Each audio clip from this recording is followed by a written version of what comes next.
Everyone, welcome to my YouTube channel it's Shiksha time. दोस्तों, आज की इस वीडियो में हम चैप्टर 3 यानी कि cleaning and separation of food, भोजन की सफाई और पृथक्करण के बारे में डिस्कस करेंगे, जो कि एनसीईआरटी बेस्ड है। इस वीडियो में हम जानेंगे कि सेपरेशन क्या होता है और कौन कौन से मेथड यूज होते हैं।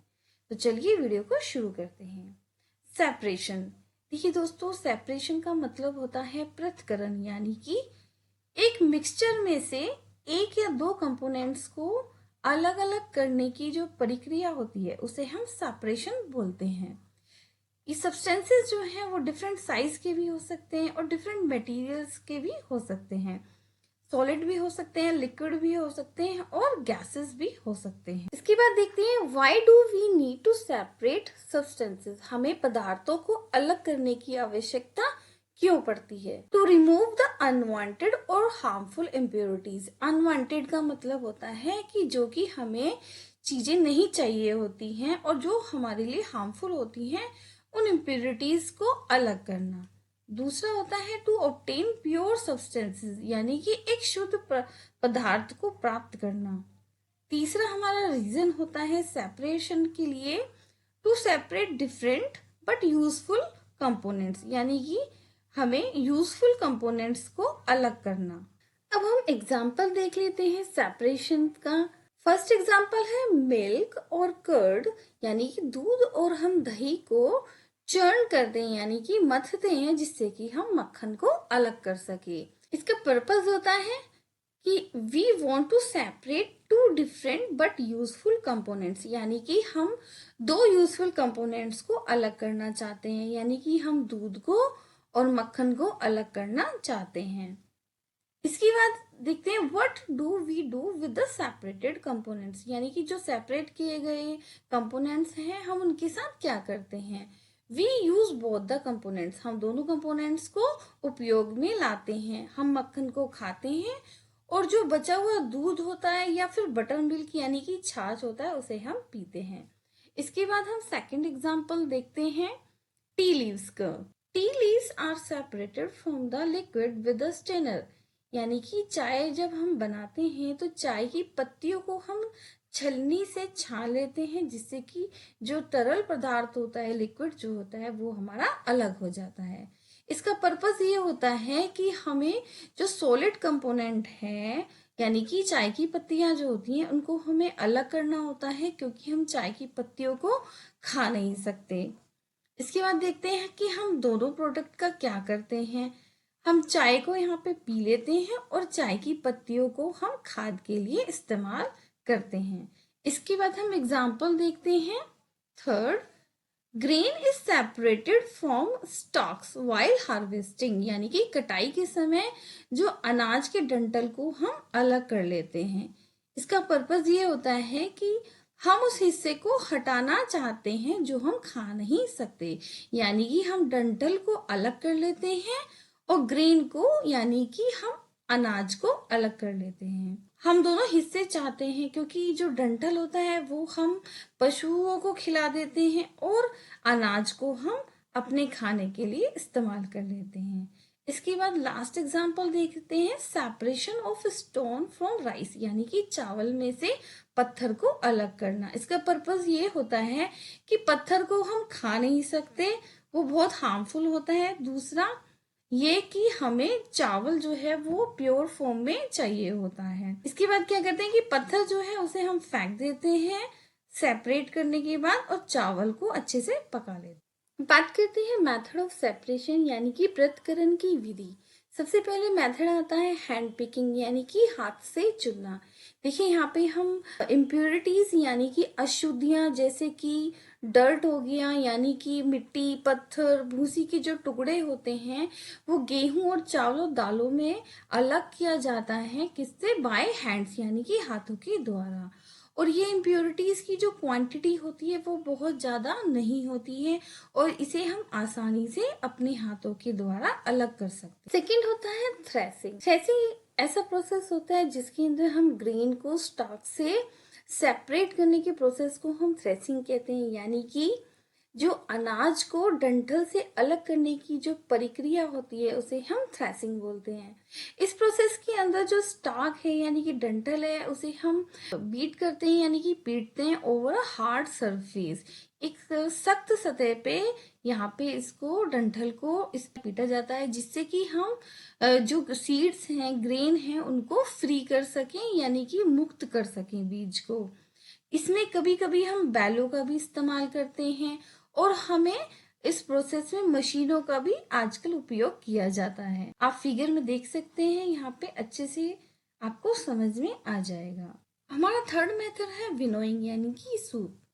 Winnowing is use to separate heavier and lighter component of a mixture, यानी कि एक मिश्रण में जिसमें एक हैवी कंपोनेंट है और एक लाइटर कंपोनेंट है उनको अलग अलग करना हवा के द्वारा। जैसे कि आप फिगर में देख सकते हैं कि यहाँ पे हम सूप का इस्तेमाल कर रहे हैं और जो लाइटर कंपोनेंट है यानी कि जो भूसा है वो यहाँ पे अलग हो रहा है और जो हैवियर है कंपोनेंट यानी कि जो अनाज है वो यहाँ पे ऐसे इकट्ठा हो रहा है। ज्यादातर ये इस प्रोसेस को हमारे फार्मर्स जो हैं वो यूज करते हैं ग्रेन्स को और जो हस्क पार्टिकल्स हैं यानी कि भूसे को अनाज से अलग करने के लिए। इसके अंदर हम हवा का इस्तेमाल करते हैं और जो हस्क होता है यानी कि जो भूसा होता है वो हम कैटल्स को दे देते हैं चारे के लिए और अनाज को हम लोग इस्तेमाल कर लेते हैं। इसके बाद आता है सीविंग यानी कि झाड़ना यानी कि छानना। सीविंग जो है वो अलाउ कर देता है fine particles to pass through the holes of the sieve, यानी कि जो सीव के होल्स होते हैं छोटे छोटे, यहाँ से जो महीन कण होते हैं वो बाहर यहाँ पे निकल जाते हैं और हमारी जो बड़ी बड़ी अशुद्धियां होती हैं लार्ज पार्टिकल्स जो हैं वो यहाँ पे ऊपर रह जाते हैं। ज्यादातर ये हम फ्लोर मिल यानी कि जो आटा चक्की होती है वहां पे गेहूं पीसने से पहले यानी कि पत्थरों को और जो हस्क होता है यानी कि जो भूसा होता है उन इम्प्योरिटीज को उन अशुद्धियों को अलग करने के लिए सीविंग का जो प्रोसेस है वो यूज किया जाता है। अब हम देखते हैं to separate insoluble solid components from a liquid we apply the processes of sedimentation, decantation and filtration. देखिए दोस्तों, ये बहुत ही इम्पोर्टेंट होता है एग्जाम में, इसमें क्वेश्चन पूछे जाते हैं। इसमें पूछा गया है कि अगर हमें इनसोल्युबल सॉलिड कंपोनेंट्स जो पानी में यानी कि नहीं घुलता है उसे हमें अलग करने के लिए जो प्रक्रिया यहाँ पे प्रोसेसेस यूज होते हैं वो होते हैं सेडिमेंटेशन, डिकेंटेशन और फिल्ट्रेशन। तो सबसे पहले हम देखते हैं सेडिमेंटेशन यानी कि अवसाधन। अवसाधन में क्या होता है, जो हैवी कंपोनेंट होता है मिक्सचर के अंदर वो नीचे बैठ जाता है जब पानी जो है उसे हम ऐड करते हैं। जैसे आप फिगर में देख सकते हैं कि जब पानी और सैंड को आपस में मिक्स किया और उसे मिक्स करने के बाद जब थोड़ी देर के लिए हम उसे छोड़ देते हैं तो यहाँ पे जो मिट्टी होती है वो नीचे बैठ जाती है, मिट्टी के कण जो हैं वो नीचे आ जाते हैं। तो इस प्रोसेस को हम बोलते हैं सेडिमेंटेशन यानी कि अवसादन। अब हम देखते हैं डिकेंटेशन यानी कि निस्तारण प्रोसेस। इस प्रोसेस के अंदर क्या होता है कि सेडिमेंटेशन के बाद जो ऊपर का क्लियर लिक्विड होता है उसे रिमूव करने की जो प्रक्रिया होती है उसे हम डिकेंटेशन बोलते हैं। एग्जाम्पल में आप देख सकते हैं सॉयल वाटर मिक्सचर। जैसे कि आप इस फिगर में देख सकते हैं कि सॉयल वाटर मिक्सचर है, जब हम उसको थोड़ी देर के लिए सेटल करने के लिए छोड़ देते हैं तो जो सॉयल है वो यहाँ पे बॉटम में इकट्ठा हो जाता है।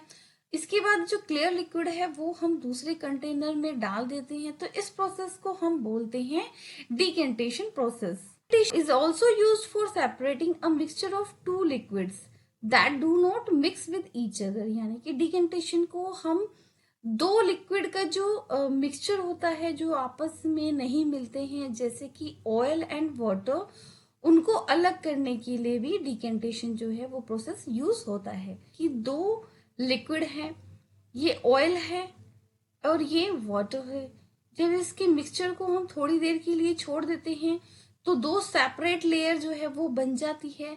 इसके बाद जो अपर लेयर होती है यानी कि ऑयल की लेयर जो होती है उसको हम अलग कंटेनर में इकट्ठा कर लेते हैं, कलेक्ट कर लेते हैं। इस प्रोसेस को हम बोलते हैं डिकेंटेशन। इसके बाद बात करते हैं फिल्ट्रेशन मेथड की, यानी कि छानना। The process of separating very small insoluble solid particles, यानी कि जो बहुत ही छोटे इनसोल्युबल पार्टिकल्स होते हैं उन्हें लिक्विड में से अलग करने की जो प्रोसेस होता है उसे हम फिल्ट्रेशन बोलते हैं। इसके अंदर हम फिल्टर पेपर यूज करते हैं और उस मिक्सचर को फिल्टर पेपर के थ्रू पास करते हैं, जिससे कि जो इनसोल्युबल सॉलिड पार्टिकल्स हैं वो फिल्टर पेपर के अंदर रह जाते हैं और हमें एक क्लियर लिक्विड जो है वो मिल जाता है। एग्जाम्पल देखते हैं, जैसे कि हम फ्रूट और वेजिटेबल जूसेस होते हैं, यानी कि फलों और सब्जियों के जो रस होते हैं उन्हें पीने से पहले हम उसको छानते हैं, जिससे कि जो बीज है और जो पल्प है यानी कि गूदा है वो अलग हो सके। एक और एग्जाम्पल यहाँ पे हम देख लेते हैं, जैसे कि घर पे हम पनीर बनाना चाहते हैं तो पनीर बनाते वक्त भी हम मेथड ऑफ फिल्ट्रेशन यानी कि फिल्ट्रेशन यूज करते हैं। जैसे कि हम उबलते हुए दूध में कुछ नींबू के रस की बूंदों को डालते हैं, जो सॉलिड पनीर है वो अलग हो जाता है और लिक्विड जो है वो अलग हो जाता है। फिर हम उसे फिल्टर कर लेते हैं उस मिक्सचर को एक फाइन क्लॉथ यानी कि एक महीन कपड़े के द्वारा या फिर छलनी के माध्यम से। जैसे कि आप फिगर में देख सकते हैं, इसमें एक इम्प्योर वाटर यानी कि एक मिक्सचर है। जब इसे हम पास करते हैं एक फिल्टर के द्वारा, फिल्टर पेपर के द्वारा, तो यहाँ पे नीचे जो है एक हमें क्लियर लिक्विड यानी कि जिसे हम फिल्ट्रेट बोलते हैं वो हमें मिल जाता है और सारी अशुद्धियां जो है वो यहाँ पे फिल्टर पेपर पे जमा हो जाती हैं। तो इस प्रोसेस को हम बोलते हैं filtration. To separate soluble components of a solution. अब हम यहाँ पे जो सेपरेशन का प्रोसेस है यानी कि एवापोरेशन और कंडेंसेशन जो है वो हम यूज करते हैं अगर हम यहाँ पे दो सोलुबल कंपोनेंट्स जो हैं उन्हें हमें सेपरेट करना है एक मिक्सचर के अंदर से। जैसे कि आप एग्जांपल ले सकते हैं कि हम सॉल्ट और वाटर का एक मिक्सचर है, ये दोनों आपस में जो है वो सोलुबल हो जाते हैं यानी कि आपस में डिजोल्व हो जाते हैं। तो इनका जो मिक्सचर है, इस मिक्सचर में से हमें सॉल्ट को अलग करना है और वाटर को अलग करना है। तो इसके अंदर हम एवापोरेशन और कंडेंसेशन का जो प्रोसेस है वो यूज करेंगे। सबसे पहले आता है एवापोरेशन यानी कि वाष्पीकरण। The process of conversion of water into vapour, यानी कि पानी को जो हम भाप में कन्वर्ट करने का जो प्रोसेस होता है उसे हम एवापोरेशन बोलते हैं। और एवापोरेशन जो है वो कंटिन्यूअसली होता रहता है जहाँ पे भी वाटर जो है प्रेजेंट होता है। एवापोरेशन प्रोसेस जो है वो और भी तेजी से होने लगता है अगर हम हीट जो है वो यहाँ पे अप्लाई करते हैं। इसके बाद जो एवापोरेशन मेथड है वो यूज होता है to separate soluble components from water, यानी कि जो दो सोलुबल कंपोनेंट हैं उनको अलग करने के लिए एवापोरेशन मेथड यूज होता है। फॉर एग्जाम्पल पे हम देख सकते हैं to separate a mixture of water and salt, यानी कि पानी और जो नमक का जो मिक्सचर होता है उसमें से इन दोनों को अलग करने के लिए हम एवापोरेशन मेथड यूज करते हैं। एक और एग्जाम्पल हम देख लेते हैं एट सी सोर्स, यानी कि जो समुद्र तट होता है वहां पे हम सी वाटर को अलाउ कर देते हैं टू स्टैंड इन शैलो पिट्स में। जैसे कि आप यहाँ पे फिगर में देख सकते हैं कि ये शैलो पिट्स हैं, गड्ढे हैं, यहाँ पे हमने सी वाटर को अलाउ कर दिया है to stand for few days, कुछ दिनों के लिए यहाँ पे हमने सी वाटर छोड़ दिया है। इसके बाद क्या होता है, कुछ दिनों के बाद क्या होता है, जो यहाँ का सी वाटर जो होता है, वाटर जो है वो एवोपरेट होना शुरू हो जाता है और कुछ ही दिनों में वाटर जो है सारा एवोपरेट हो जाता है और लास्ट में जो बचता है ये बचता है हमारा सॉलिड कंपोनेंट्स, यानी कि जो सॉल्ट होता है वो यहाँ पे बचता है। इसके बाद हम नमक का जो ये मिश्रण जो बचता है इसे हम शुद्धिकरण करने के लिए यानी कि इसका प्योरिफिकेशन हम करते हैं जिससे कि हम कॉमन साल्ट हमें मिल सके। सेकेंड होता है कंडेंसेशन यानी कि संघनन। The process of conversion of water vapour into its liquid form. जब हम गर्म भाप को ठंडा करते हैं और ठंडा होने के बाद वो कन्वर्ट हो जाता है पानी के अंदर, इस प्रोसेस को हम बोलते हैं कंडेंसेशन। कंडेंसेशन जो है वो हम दूसरे मेथड के साथ यूज करते हैं। एग्जाम्पल इसका देखते हैं, take a mixture of sand and salt. जब हम मिट्टी और सॉल्ट का मिक्सचर हम यहाँ पे लेते हैं, तो इस मिक्सचर को हम बीकर के अंदर डालते हैं, फिर उसके अंदर थोड़ा सा पानी जो है वो ऐड करते हैं। ऐड करने के बाद हम बीकर को थोड़ी देर के लिए छोड़ देते हैं। तो इसके बाद क्या होता है, जो सैंड होती है, मिट्टी होती है, वो नीचे सेटल डाउन हो जाती है। सेटल होने के बाद उसको हम सैंड को जो है वो हम अलग कर लेते हैं डिकेंटेशन या फिर फिल्ट्रेशन प्रोसेस के द्वारा। सेपरेट करने के बाद हमारा जो बचता है वो सोल्ट और वाटर का मिक्सचर जो है वो बचता है। अब हमें सोल्ट को और वाटर को भी अलग करना है, तो उसके बाद हम इसको मिक्सचर को ट्रांसफर कर लेते हैं एक केटल में यानी कि एक केतली में। उसके बाद हम उसके ढक्कन को लगा देते हैं। ढक्कन को लगाने के बाद क्या है, उसको हम हीट करते हैं थोड़े टाइम के लिए। जब उसको हीट करते हैं तो उसके अंदर से जो स्टीम जो है, भाप जो है वो आने लगती है। भाप आने के बाद क्या होता है कि हम एक मेटल प्लेट जो है उसके ऊपर थोड़ा सा आइस रखते हैं। आप फिगर में देख सकते हैं, ये केतली है। इस केतली के अंदर हमारा जो सॉल्ट और वाटर का मिक्सचर है, इस मिक्सचर को जब हम हीट करते हैं यानी कि गर्म करते हैं, तो इसके अंदर से जो वेपर्स हैं, हॉट एयर जो है वो निकलती है। ये निकलने के बाद ये प्लेट है, प्लेट पर आती है और यहाँ पे हमने कुछ आइस के पीसेस जो है वो रखे हुए हैं। इसके बाद जो ये गर्म भाप है, जब इसको हम कूल डाउन करते हैं, ठंडा करते हैं, तो यहाँ पे ये जो है वाटर के अंदर कन्वर्ट हो जाता है, ठंडा हो जाता है और यहाँ पे इकट्ठा हो जाता है। इस प्रोसेस को हम बोलते हैं कंडेंसेशन। अब हम बात करते हैं सॉल्यूशन यानी कि विलयन की। सॉल्यूशन जो है वो एक होमोजीनियस मिक्सचर होता है जिसके अंदर एक सब्सटेंस जो है वो दूसरे सब्सटेंस में अच्छी तरह डिसॉल्व हो जाता है, उसे हम सॉल्यूशन बोलते हैं। आप एग्जांपल देखें, यहाँ पे हमने सॉल्ट जो है वो लिया है एज अ सोल्यूट और उसे हम डिसॉल्व करेंगे पानी के अंदर जो कि सॉल्वेंट है।